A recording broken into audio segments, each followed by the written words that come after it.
The current and original high-speed rail corridors. This is a map that comes from the U.S. Department of Transportation, and all of the current corridors are outlined on this. The red right there is the Northeast Corridor, which is already built, as David explained, it was operational today. Other northern corridors will be the Northern New England Corridor, which will go from Portland, Maine through Boston to Montreal. The Empire Corridor, which will connect New York City and Buffalo through Albany. The Keystone Corridor from Philadelphia to Pittsburgh, Pennsylvania. And moving into the south, we have the Southeast Corridor, which actually goes all the way down there and then meets the Gulf Coast Corridor. It also splits and ends in Jacksonville, Florida. And then there's another connector here between the Gulf Coast Corridor and the Southeast Corridor. The Florida Corridor, as we'll discuss later, has been canceled by the governor of Florida. But that would run from Tampa to Miami through Orlando. Moving into the Midwest, we have the Chicago Hub network, which is also in danger due to governors rejecting federal funding. But that would, of course, have a hub in Chicago and run from Kansas City, or end at different points in Kansas City, Minneapolis, St. Paul, Detroit, Louisville, Kentucky, and with a what's called the 3 Cs corridor between Cleveland, Cincinnati, and Columbus, somewhere in Ohio. The South Central Corridor was another addition after October 2009. And that would run from San Antonio to Tulsa, Oklahoma, Little Rock, Oklahoma, or Little Rock, Arkansas, and split in Dallas-Fort Worth, Texas. The next corridor is the California Corridor, which would run from San Diego to both Sacramento and San Francisco via 3 different routes. It actually splits here and stopped in California. And another recently added line would go from Los Angeles to Las Vegas. And finally, the Pacific Northwest Corridor is our second international corridor, which we'll discuss later, which runs from Vancouver, British Columbia to Eugene, Oregon via Portland and Seattle. Okay, so there are 4 corridors that are inside a single state. And those are the Empire Corridor of New York, the Keystone Corridor of Pennsylvania, and the California Corridor, of course, in California, and the now canceled Florida Corridor. There are also 2 international corridors.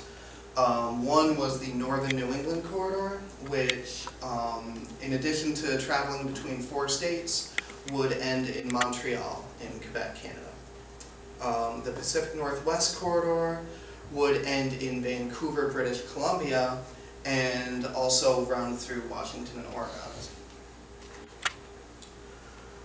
Corridors that operate between states naturally pose more political and regulatory concerns than those that operate within a single state. And those are the Southeast Corridor, which runs through Virginia, North and South Carolina, Georgia, and Florida. The Gulf Coast Corridor, which goes between Texas, Louisiana, Mississippi, and Alabama before somewhere, it wasn't exactly clear where the Southeast Corridor ends and where the Gulf Coast Corridor begins, but somewhere between Alabama and Georgia, the 2 would link up and meet. The South Central Corridor, which mostly serves Texas, also goes through Oklahoma and Arkansas, and it actually splits into 2 different lines at Dallas-Fort Worth and ends in both states. And the Chicago Hub includes Illinois, Michigan, Indiana, Ohio, and Kentucky. And I forgot a lot of states out there. There's also Missouri, Minnesota, and Illinois I got. I think that's about it. But it does involve the most states of all the other corridors, although you wouldn't know it from reading this slide. Political considerations have been a huge problem in implementing high-speed rail so far, or even funding it for that matter. Ohio saw Governor John Kasich reject $385 million for rail funding. In Florida, Governor Rick Scott rejected approximately $2 billion in rail funding. If you remember, there was an entire corridor located within the state of Florida, which of course he rejected funding for and canceled. And in Wisconsin, Governor Scott Walker rejected $810 million for high-speed rail, but just this month, I believe, has actually somewhat reversed his position. He's not asking for any money for the corridor that was originally going to go between Milwaukee and Madison and end in Minneapolis-St. Paul. He's actually only asking for $150 million, sorry, that's another typo. If only, right? But anyways, that's to add more trains to the line between Milwaukee and Chicago, which I believe is called the Hiawatha Corridor. And of course, during the 2011 budget negotiations, there was a deal reached between the President, the Senate, and the House of Representatives that included $1.5 billion slashed from the overall federal funding budget for high-speed rail. As for the feasibility of various corridors, the most feasible, of course, would be the Northeast and California, because as well as the Pacific Northwest, but California and the Northeast actually have made the most ground toward implementing high-speed rail. In the Northeast, there is a high-speed rail line, of course, which is the only one operating in the country today. And as David said earlier,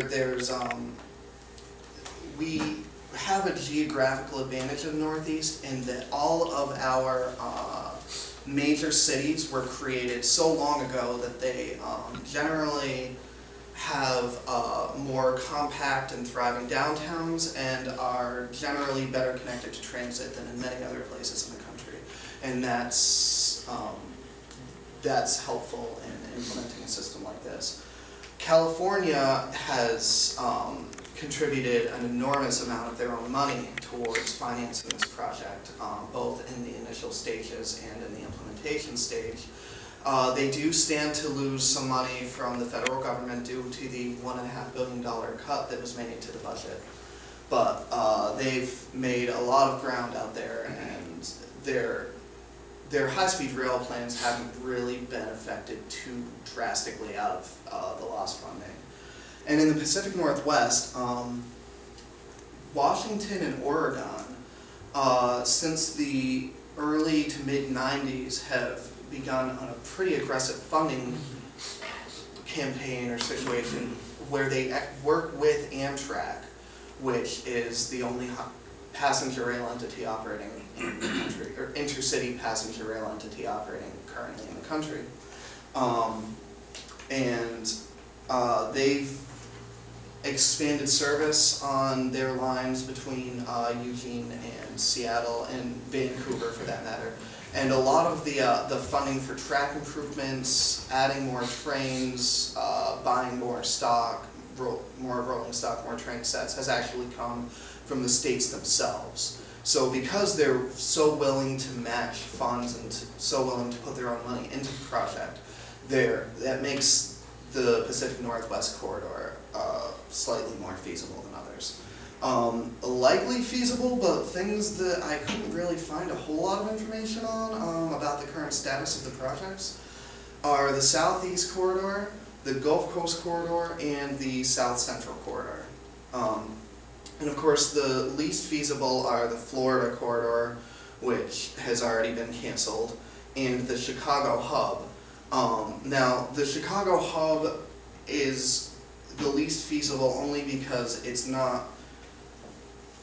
original full state is not feasible because there are some very important missing links, most notably Ohio and Wisconsin. Wisconsin is needed to get to Minneapolis-St. Paul from Chicago, and of course Ohio has its own triangular corridor called the Three Seas Corridor, which would then link up to Indianapolis and Louisville, Kentucky. Of course, there's still quite a bit of that system that could be built without those two states, but without Wisconsin and Ohio being part of it, there's no way that the originally planned Chicago hub could be built. And that brings us back to the map. This will just, put some of the likelihood of the corridors back in perspective. If you have a chance, go to YouTube and search for Scott Walker, Yes We Can is the name of the ad, and it's a very famous ad about high-speed rail and about how Obama's high-speed rail plan will simply increase tax burdens for the middle class who will never ride it anyway, as he puts it. So it's quite an interesting ad to watch. And that's about it for this. Thank you.